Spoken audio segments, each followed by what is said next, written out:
మొక్కజొన్న కొనుగోలు కేంద్రాలు ప్రారంభించాలని డిమాండ్ చేస్తూ తెలంగాణ వ్యవసాయ కార్మిక సంఘం, తెలంగాణ రైతు సంఘం ఆధ్వర్యంలో కలెక్టర్ కార్యాలయంలో ఈవో గారికి వినతి పత్రాన్ని ఇచ్చిన నాయకులు నిర్మల్ జిల్లాలోని ప్రధానంగా బైన్సా డివిజన్లో ఎక్కువగా మొక్కజొన్న పంటను పండిస్తున్నారు.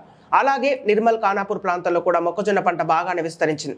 ప్రభుత్వ మద్దతు ధర 2070 రూపాయలు ఉన్నది. కానీ బయట మార్కెట్లో తక్కువకు ప్రైవేట్ వ్యాపారులు కొనుగోలు చేస్తున్నారు. వెంటనే ప్రభుత్వ కొనుగోలు కేంద్రాన్ని ప్రారంభించి రైతులకు నష్టం జరగకుండా ప్రభుత్వ మొక్కజొన్నను కొనుగోలు చేయాలని డిమాండ్ చేస్తూ కలెక్టర్ కార్యాలయంలో ఈవో గారికి దరఖాస్తు చేయడం జరిగింది. ఈ కార్యక్రమంలో వ్యవసాయ కార్మిక సంఘం జిల్లా ప్రధాన కార్యదర్శి దుర్గం నూతన్ కుమార్, రైతు సంఘం జిల్లా కార్యదర్శి నాగిల్లి నర్సయ్య, వ్యవసాయ కార్మిక సంఘం జిల్లా అధ్యక్షులు డాకూరు తిరుపతి, నిర్మల్ మండలం అధ్యక్షులు బర్కుంట గంగారం, నిర్మల్ మండల కార్యదర్శి చందుల సాయి కిరణ్ పాల్గొన్నారు.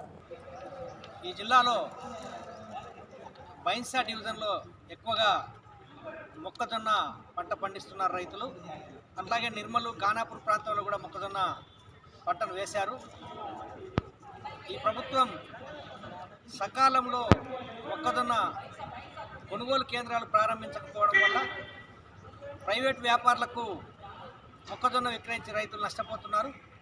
వెంటనే మొక్కజొన్న కొనుగోలు కేంద్రాలు ప్రారంభించి రైతులు పండించినటువంటి మొక్కజొన్నను వెంటనే కొనుగోలు చేయాలని చెప్పి డిమాండ్ చేస్తూ ఈరోజు తెలంగాణ వ్యవసాయ కార్మిక సంఘం, తెలంగాణ రైతు సంఘం ఆధ్వర్యంలో కలెక్టర్ కార్యాలయంలో ఏఓ గారికి దరఖాస్తు ఇవ్వడం జరిగింది.